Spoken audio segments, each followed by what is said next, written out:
dengan berikut Desa Leher dan Ahoyo dituju. Baik, kita mulai hitungan ketiga. 1, 2, 3. Berfirmanlah Tuhan kepada Musa. Ayat kedua, lihat telah kutunjuk Desa Leher yang dulu dari ujung Yehuda dan telah kutunjuk dia dengan roh Allah, dengan keahlian dan kemuliaan dan segala macam pekerjaan. Amin. Silakan duduk kembali. Dan pagi hari ini firman Tuhan kami beri judul Call by Name, dipanggil sesuai nama. Bapak Ibu dikasih Tuhan, karena kasih karunia Tuhan, saya bisa hadir di tempat ini kedua kali. 4 tahun yang lalu ketika istri melayani firman Tuhan, dan ini yang kedua giliran saya melayani Tuhan. Dan karena kasih Tuhan Yesus begitu indah sehingga saya diberi kesempatan untuk melayani di atas mimbar ini. Suatu kepercayaan yang besar, karena saya pun bukan siapa-siapa.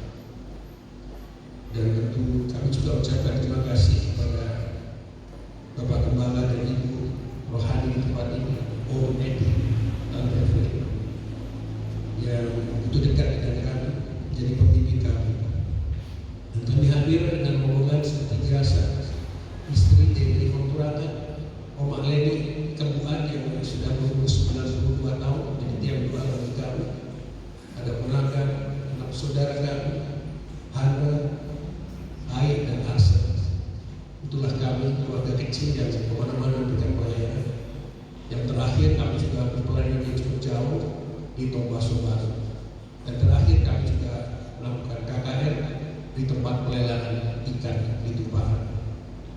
Baik Bapak Ibu, dari firman Tuhan pagi hari ini, Tuhan berpesan untuk kita belajar pada sosok yang bernama Betsaleel. Betsaleel.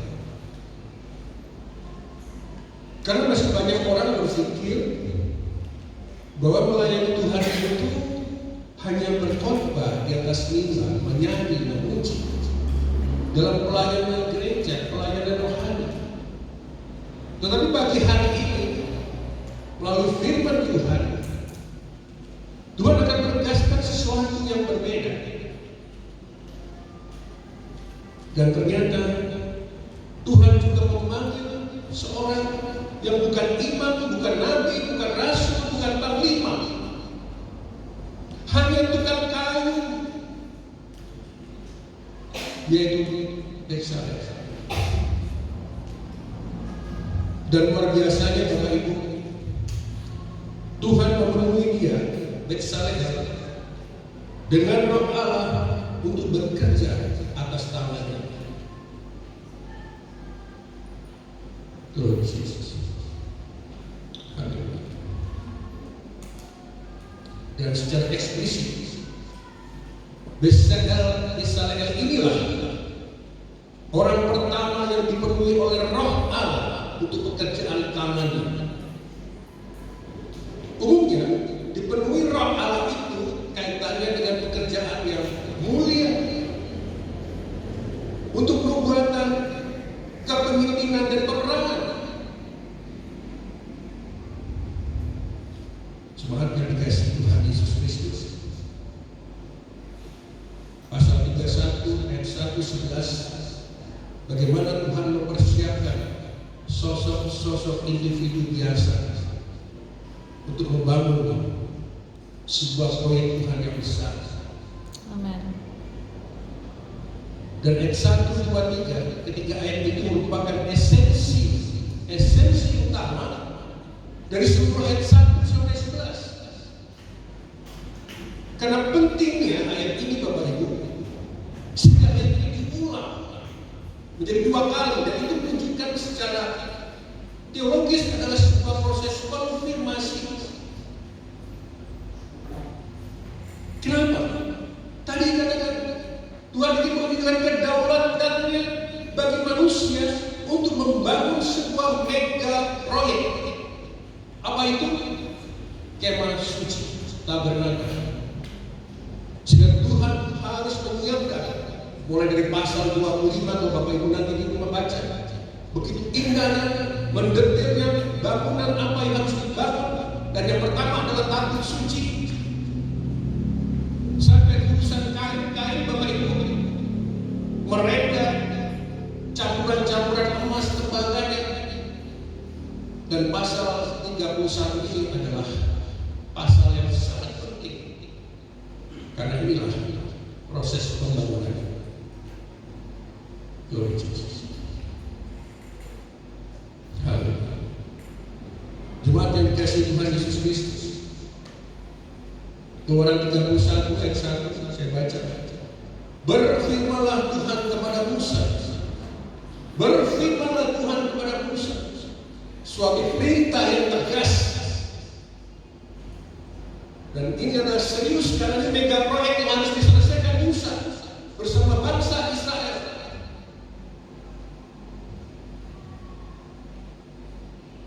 Dan perintah ini harus ditaati oleh seluruh bangsa Israel. Harus dijalankan, harus dilaksanakan. Glory to Jesus.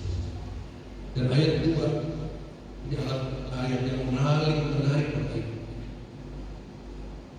Lihat, kita telah kutunjuk Bezalel bin Uri bin Hur dari suku Yehuda. Dalam satu ayat ini Tuhan minta menggunakan dua indera kita, lihat dan kutunjuk. Kutunjuk dalam terjemahan baru FMD IMK juga ada arti lain pilih. Tetapi dari bahasa aslinya harat SM adalah call by name. Seperti judul khotbah kita, dipanggil sesuai, dipanggil. Jadi ada satu ayat menggunakan panca indera kita dua yang Tuhan minta, yaitu lihat mata dan mendengar. Call by name, dipanggil. Bapak Ibu tahu, mata dan telinga adalah pintu hati kita. Sehingga Tuhan ingin menegaskan kedaulatannya dalam membangun kemah suci untuk didengar dan dilihat. Dan secara teologis ayat 2 ini mengandung makna yang sangat dalam mengenai panggilan, kreativitas dan kedaulatan Tuhan. Panggilannya sangat spesifik Bapak Ibu. Harati bin Syekh. Tidak acak, tidak semua orang yang dipanggil oleh Tuhan. Tuhan tahu, tidak kenal sebelumnya identitas, bakat, potensi dari Bezalel. Demikian juga Tuhan tahu identitas kita, identitas Bapak Ibu, nama Bapak Ibu, siapa Bapak Ibu. Dan ini menegaskan di dalam pelayanan dan pekerjaan Tuhan itu dimulai dari inisiatif Tuhan, bukan dari ambisi manusia. Haleluya. Tepuk tangan Tuhan Yesus. Sekali lagi, bukan ambisi manusia, tetapi inisiatif Tuhan. Dan nama Bezalel ini Bapak Ibu secara harfiah itu artinya di bawah saya Tuhan, di bawah naungan Tuhan, di bawah bayang-bayang Tuhan, atau in the shadow of God. Di bawah naungan Tuhan, in the shadow of God. Kita juga temukan di Mazmur 57 ayat 1. Saya katakan 57 ayat 1.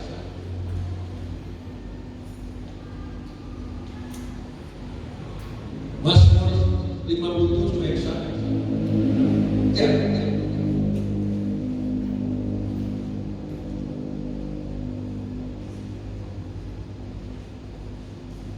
Mazmur 57 ayat 1. Jalan ke dalam gua, menurut lalu jalan masyarakat hidup kita. Mazmur 91 ayat 1. Mazmur 91 ayat 1. Mazmur 91. Dalam naungan Tuhan, dalam naungan yang Maha Kuasa, in the shadow of God. Itu arti nama Bisaleel.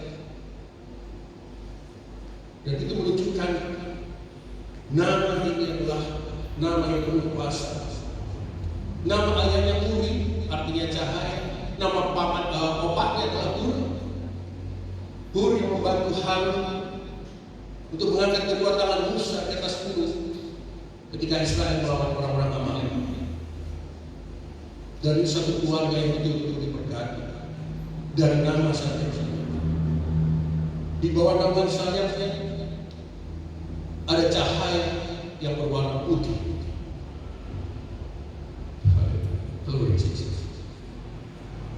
Jemaat yang dikasihi Tuhan Yesus Kristus.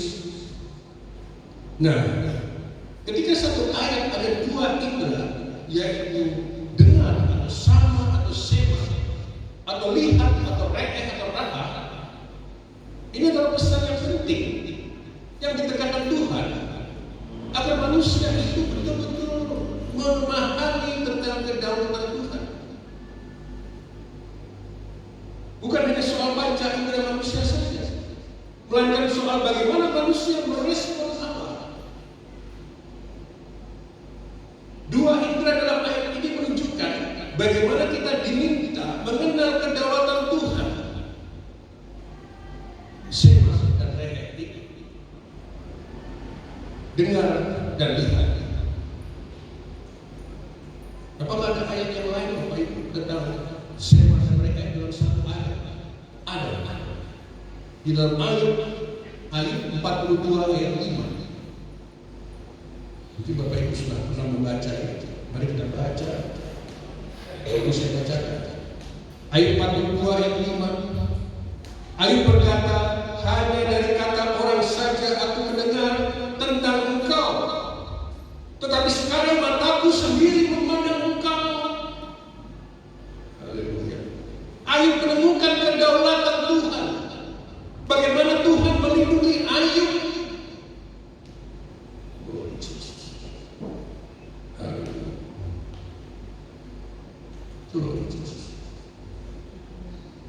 Luar biasa Tuhan kita. Nah, secara teologis apa bedanya dengar dan lihat? Dengar sama sema. Kalau Bapak Ibu sudah mendengar sema Israel, dengar dan lakukan wahai Israel. Secara teologis dengar itu adalah lambang ketaatan dan dukungan. Mendengar adalah bentuk penyerahan diri kepada otoritas Allah. Iman timbul dari pendengaran akan firman. Roma 10 ayat 17. Itulah penyerahan diri kita. Dan dengar juga menggambarkan kehadiran Tuhan di dalam kegelapan. Kita bisa mendengar suara Tuhan, bahkan saat kita tidak bisa melihat jalan di depan Bapak Ibu. Tetapi kita terus percaya, dalam percaya kepada janji Tuhan, tanpa harus memahami apa yang terjadi di depan. Tapi kita percaya. Seperti Kisah Rasul 9 ayat 4. Kisah tentang Saulus yang dipilih Tuhan.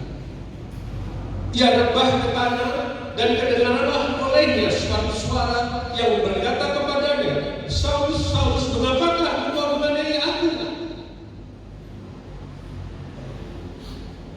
Dan ayat 8, Saulus bangun dan berdiri, lalu membuka matanya, tetapi ia tidak dapat melihat apa-apa. Mereka harus menuntut dia masuk ke Damsik. Dan Bapak Ibu tahu, Saulus anak muda yang perkasa, anak muda yang brilian, yang begitu paham tentang Taurat, dari gurunya ahli Taurat, seorang profesor namanya Profesor Gamaliel di Yerusalem, menjadi calon pemimpin sehingga dia mendapat surat kuasa untuk menangani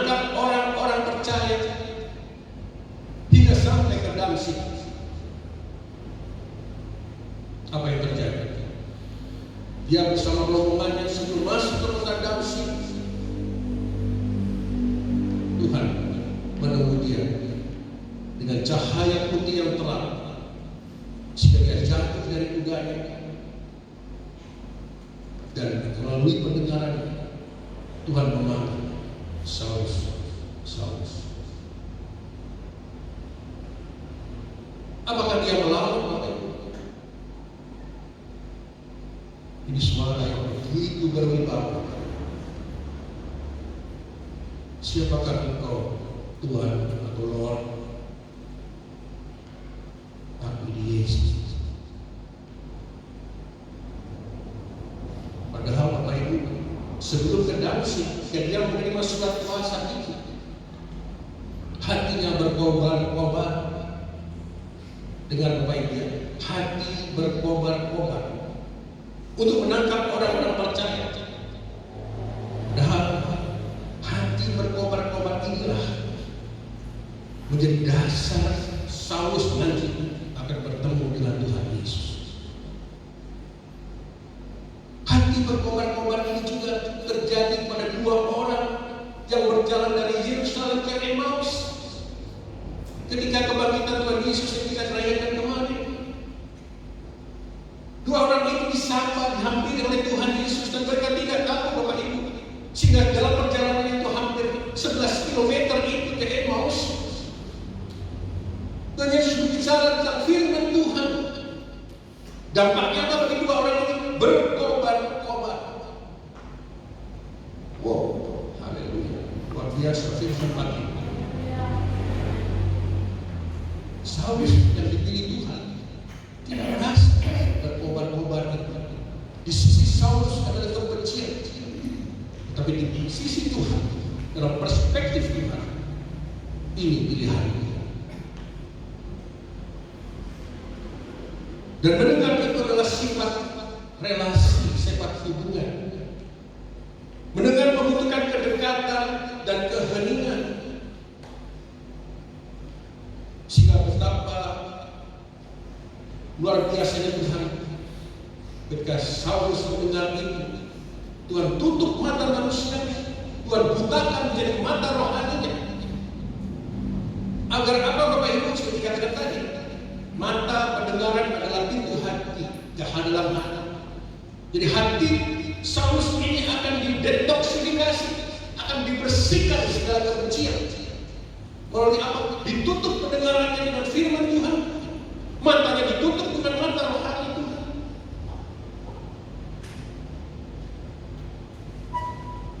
Di dalam terjemahan baru tidak disebutkan. Ketika dia mendengar itu, nama Yesus Bapak Ibu, Saulus trembling, gemetar, masih takut. Anak muda yang jaga perkasa takut dengan nama Yesus. Jadi saat teduh Bapak Ibu penting bagi kita. Di dalam keheningan kita bisa mendengar suara Tuhan yang indah. Dalam setiap kita berdoa, apakah berdoa pagi, berdoa malam, sering kita berdoa hanya minta-minta saja. Kita yang aktif berseru-berseru. Coba sekali-kali setelah kita berdoa Bapak Ibu, kita bangun saat teduh di dalam hati kita. Kita berdiam diri, mendengarkan apa maksud Tuhan untuk kita. Haleluya. Glory Jesus. Mudah-mudahan Bapak Ibu dari sini sampai di sini Bapak Ibu jelas bagaimana apa itu dengar. Dia hanya sederhana, tunjuk, panggil dengan verbal, dengan audible.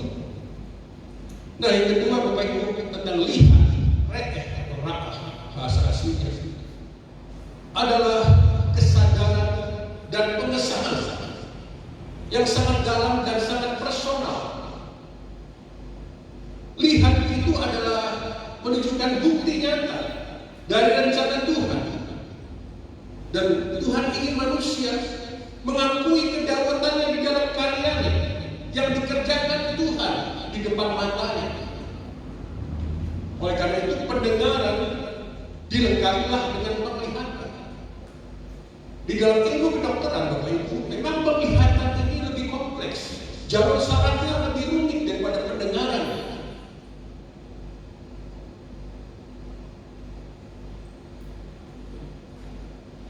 Penglihatan itu, Bapak Ibu, sangat sensitif, sarafnya itu sangat banyak di otak, itu titik-titiknya banyak sekali. Baik otak besar, otak kecil, batang otak, di situ ada struktur untuk melihat.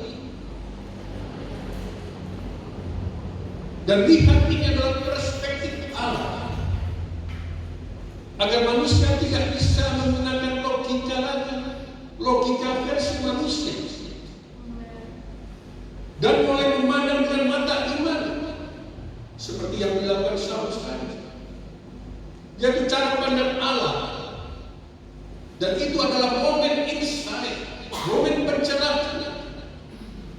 Insight, pencerahan itu elemen bagian daripada hikmah.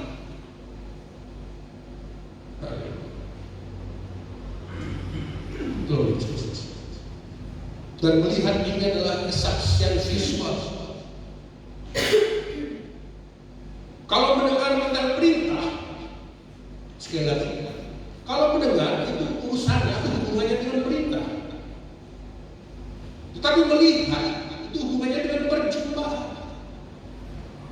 Seperti yang terjadi pada ayat 42 ayat 5 tadi, menunjukkan level kedekatan yang dalam dan personal dan pribadi. Haleluya. Glory to Jesus. Jemaat yang dikasihi Tuhan Yesus Kristus,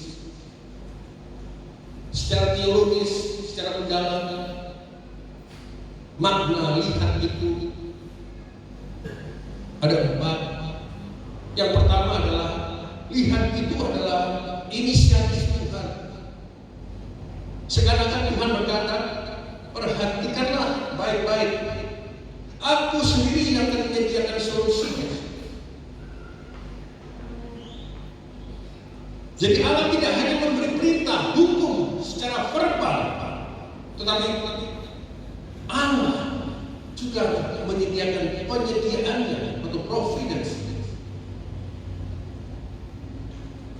Allah juga menyediakan kesabaran.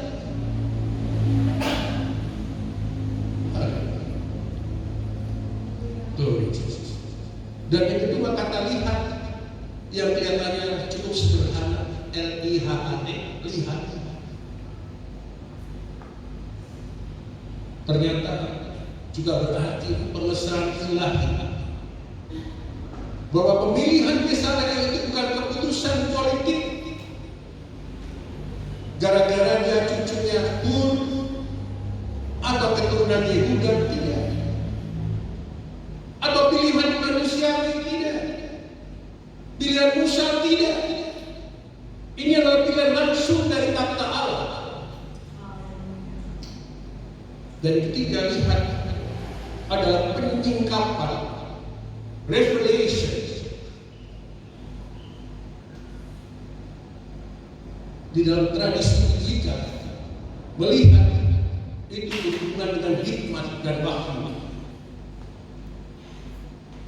Tuhan mengundang Musa untuk masuk di dalam perspektif Allah. Amen.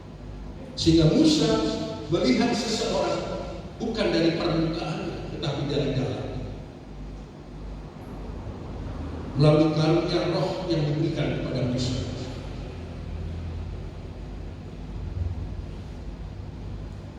Dan ini juga terjadi bagi Samuel ketika Samuel mengurangi Daud. Manusia melihat rupa, tetapi Tuhan melihat dari dalam hati. Amen. 1 Samuel 16 ayat 17. Dan yang keempat, melihat itu adalah kepastian janji. Seakan-akan Tuhan berkata, lihat dan saksikanlah bagaimana aku bekerja. Wow, luar biasa. Sehingga lihat atau re'eh itu Bapak Ibu adalah panggilan Tuhan bagi kita untuk mengakui kedaulatannya dalam hal memilih, menetapkan seseorang serta melengkapi seseorang dengan Roh Allah.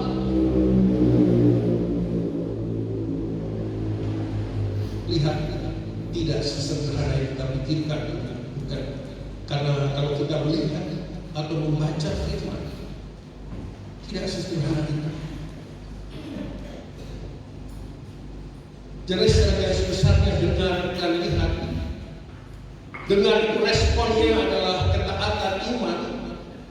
Tetapi kalau lihat itu pengakuan dan kesadaran pribadi. Kalau dengar itu fokusnya pada firman janji Tuhan. Tetapi kalau lihat itu adalah karya perbuatan Tuhan yang nyata. Dan dimensi dengar adalah waktu. Sedangkan dimensi lihat ukurannya adalah wujud yang nyata, bisa kita lihat, bisa kita rasakan, kita raba. Jadi dengar tujuannya untuk melakukan kehendaknya. Sedangkan lihat untuk mengagumi kemuliaan-Nya. Wow, luar biasa. Luar biasa. Tuhan seringkali memerintahkan kita untuk mendengar agar kita berjalan dalam ketaatan. Mendengar supaya kita taat. Tetapi Tuhan juga memerintahkan kita untuk melihat dengan mata kita agar kita menyadari Dia sedang bekerja secara berdaulat di tengah-tengah kita. Haleluya. Amin. Tepuk tangan Tuhan Yesus. Begitu indah, begitu luar biasa. Jemaat yang dikasihi Tuhan Yesus Kristus. Keluaran 31 ayat 3. Dan telah dipenuhi dia dengan Roh Allah, dengan keahlian dan pengertian dan pengetahuan dalam segala macam pekerjaan. Terjemahan baru, keahlian adalah keahlian, tetapi terjemahan lama dan KJV itu adalah hikmat, wisdom. Jadi berbeda. Jadi hikmat, pengertian dan pengetahuan. Inilah perlengkapan dari Roh Allah yang akan diberikan kepada Bisaleem. Kreativitas sebagai karunia Roh, Ruach Elohim, dipenuhi Roh Allah. Dan inilah pertama kalinya dalam Alkitab seseorang yang dipenuhi Roh Allah untuk pekerjaan teknis dan pesan teologisnya, keterampilan teknis, keterampilan praktis ini sama sakralnya dengan tugas imamat asal itu dilakukan. Amin. Glory Jesus. Dan untuk itu Bisaleem untuk menerima Roh Allah, Ruach Elohim harus dibawa naungan Roh Allah itu. Karena Roh Allah itu adalah sumber cahaya penuh energi. Dia harus dekat. Dia harus ada di bawah naungan. Tidak bisa jauh, Bapak Ibu.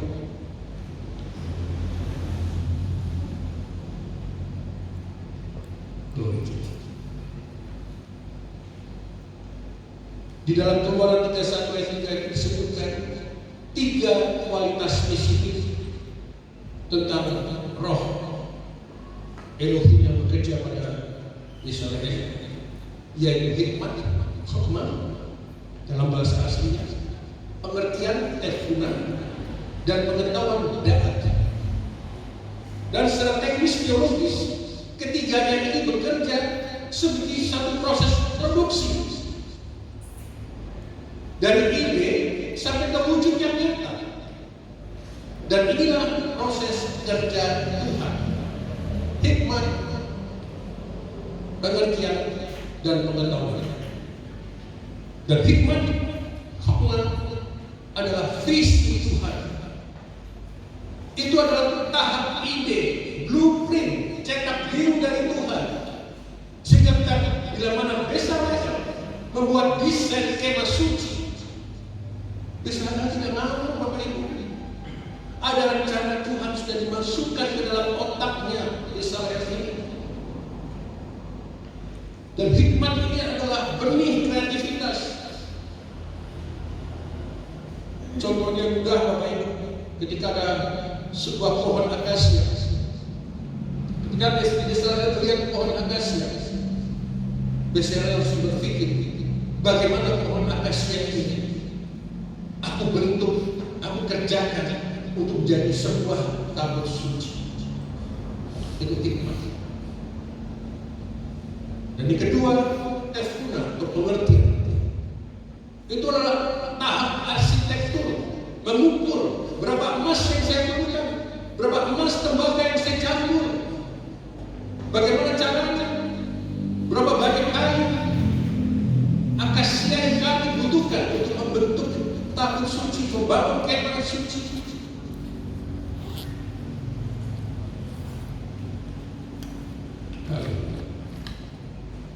Dan yang terakhir, pengetahuan atau da'at. Itulah adalah keterampilan dan itulah eksekusi. Jadi kalau hikmat, pengertian tanpa eksekusi, ya hanya tinggal di atas papirus atau kertas. Tidak ada hasilnya, Bapak Ibu. Dan harus diselesaikan dengan proses eksekusi, yaitu pengetahuan. Dan ketiganya ini saling melengkapi untuk menunjukkan bahwa pekerjaan Tuhan itu membutuhkan totalitas manusia. Tuhan tidak hanya melengkapi hal-hal spiritual, hikmat saja. Tuhan juga melengkapi Bapak Ibu dengan otak yang cerdas, pengetahuan keterampilan yang terlatih.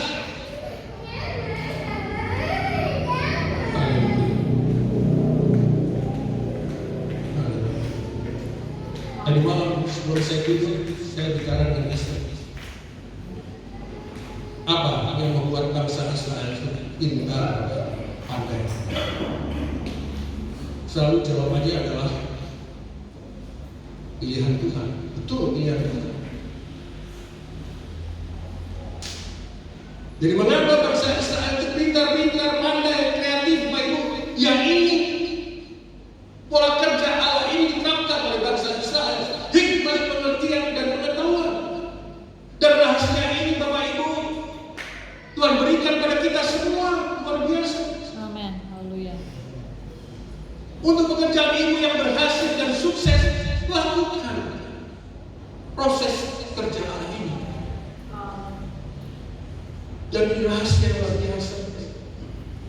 Niscaya kalau kita melakukan proses ini, Bapak Ibu, dalam pekerjaan kita, tidak ada korupsi, tidak ada kecurangan, tidak ada pekerjaan yang asal-asalan saja,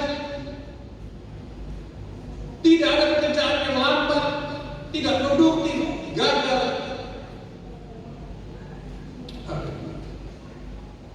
Bangsa Israel saling mengingat.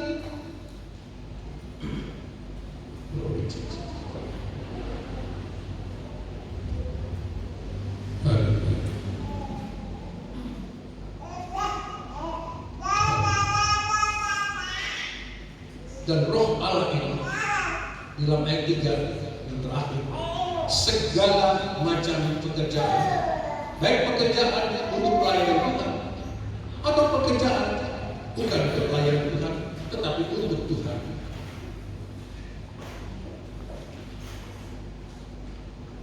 dan kesimpulan dari pemilihan Bezalel ini, Bapak Ibu, adalah pembelajaran bagi kita. Saya tadi slide-nya tidak bisa ditayangkan.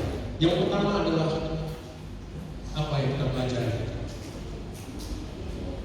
dari proses pemilihan sehingga persiapkan kemah suci yang begitu maha agung itu. Yang pertama adalah inisiatif ilahi. Lihat, aku telah memanggil Re'eh Kharat. Lihat, aku memanggil. Menunjukkan bahwa pelayanan bukan dimulai dari ambisi manusia, melainkan dari pilihan Tuhan. Tuhan yang mengenal potensi-potensi itu.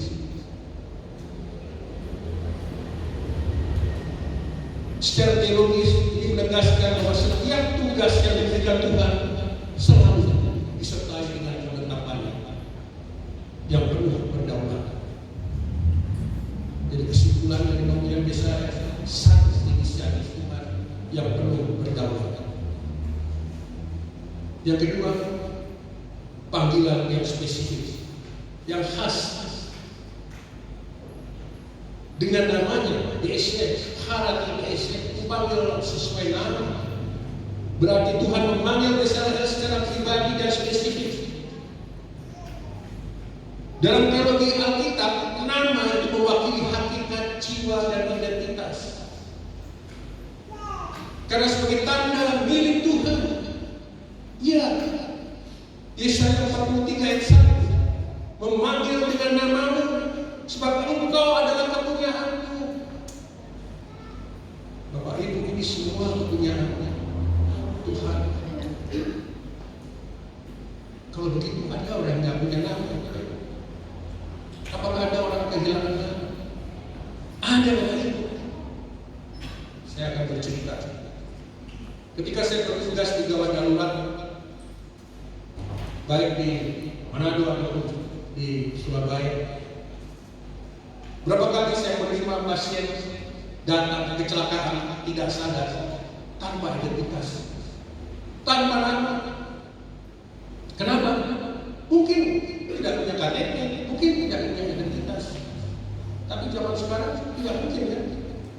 Atau mungkin ada dompetnya, tapi Bapak Ibu, bukan berarti saya dulu. Ada yang menolong, tapi juga membantu memindahkan dompetnya ke kantor yang lain. Bukan orang Samaria yang baik hati. Sehingga pasien itu datang ke rumah sakit tidak sadar, tidak ada namanya, Bapak Ibu. Dan tidak mungkin orang tidak ada namanya itu kita layani, Bapak Ibu. Sehingga jalan keluarga secara internasional seluruh dunia kesepakatan, kalau orang itu tidak ada identitasnya, apakah orang hidup atau orang mati, makanya orang itu disebut Mr. X atau Mrs. X. Akhirnya orang itu punya nama X. Nah, kalau orang itu nanti mau dioperasi, misalkan ada perdarahan otak, siapa yang bertanggung jawab? Tetap kan, walaupun Mr. X kita layani, walaupun dia tidak tahu punya BPJS atau tidak, tetap dilayani, masih gawat darurat. Setelah kita diagnosa dengan CT scan, alat komputer untuk memindai otak, ada perdarahan, ya harus kita operasi. Nah, lalu siapa yang bertanggung jawab? Tidak ada keluarganya. Apakah dokter yang operasi bertanggung jawab? Tidak boleh. Yang bertanggung jawab adalah kepala rumah sakit, direktur rumah sakit. Dan itu sebuah ketetapan internasional. Jadi Bapak Ibu jangan lupa bahwa KTP. Haleluya. Jemaat yang dikasihi Tuhan, ya jangan kita nakut-nakuti Bapak Ibu, itu intermezzo. Dan itu terjadi.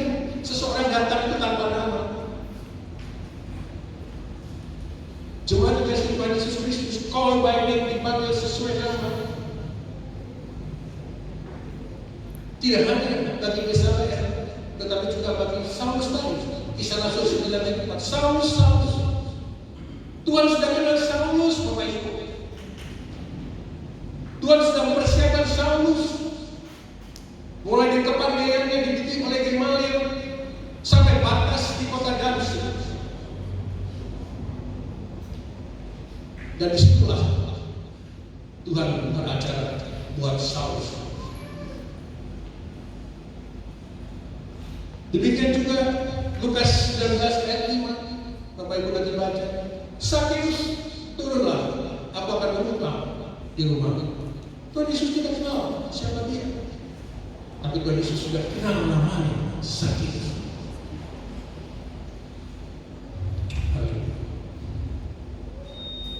Haleluya.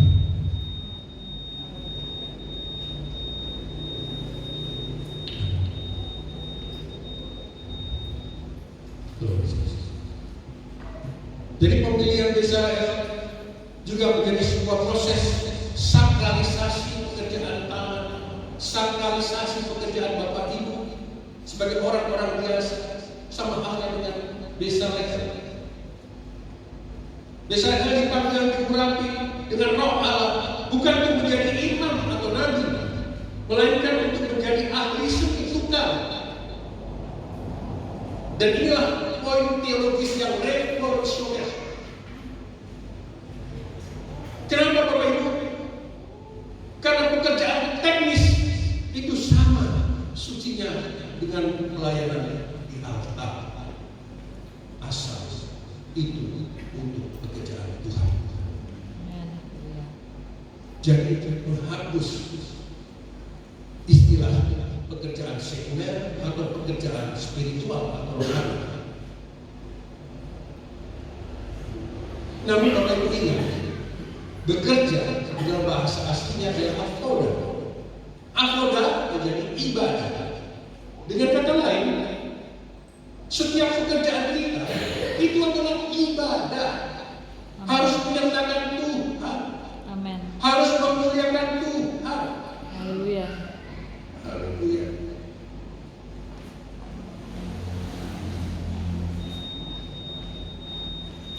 Ibadah memuliakan Tuhan untuk penyembahan. Glory to Jesus. Haleluya. Glory to Jesus. Dan pemilihan Bezalel ini Bapak Ibu menunjukkan dari nama Bezalel di bawah naungan Allah, di bawah bayang-bayang Allah, in the service of God. Artinya setiap kreativitas sejati itu muncul jika kita mendekat ke sumber kreativitas itu, yaitu Tuhan sendiri. Tadi saya katakan Tuhan berfirman, kita harus mendekat ke sumber kreativitas dengan dilindungi oleh sayap Tuhan, bayang-bayang Tuhan. Oleh karena itu Bapak Ibu yang aktif di pekerjaan, atau istilah kerennya zaman sekarang adalah marketplace, jangan lupa Bapak Ibu, kita harus bekerja untuk memuliakan Tuhan. Apapun pekerjaan Bapak Ibu,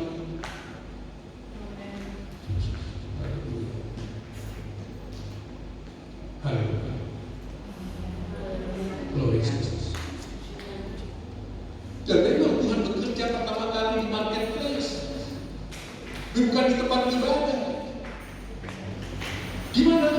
Ketika Tuhan menilai persembahan kayu dan Habel di marketplace, demikian juga Tuhan Yesus lebih banyak melakukan ibadah-ibadah di atas perahu, di jalan yang kotor, jalan di Yeriko, tadi jalan menuju ke Emmaus.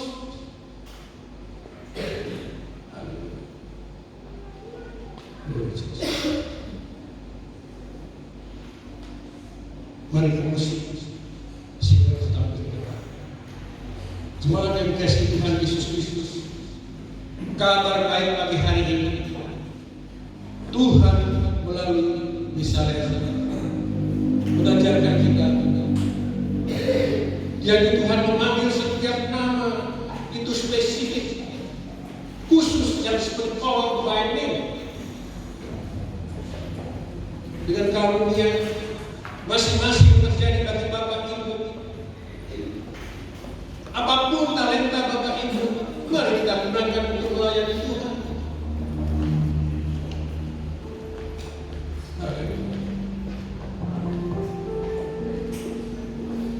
Pekerjaan bisa dipenuhi oleh Roh Tuhan.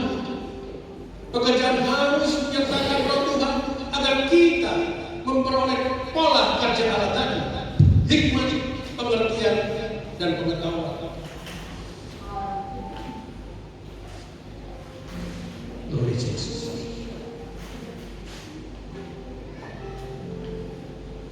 Dan orang-orang biasa seperti kita semua, seperti bisa leher tekan kayu,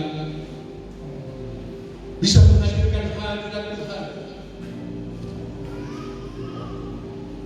membangun tempat di mana Tuhan bisa share glory.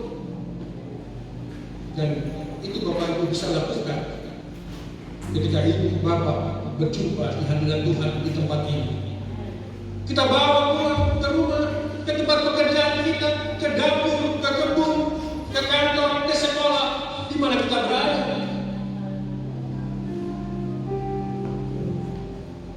Di pekerjaan kita, di masing-masing kita, di mana-mana. Dan itu sesungguhnya ibadah yang memiliki level yang tertinggi.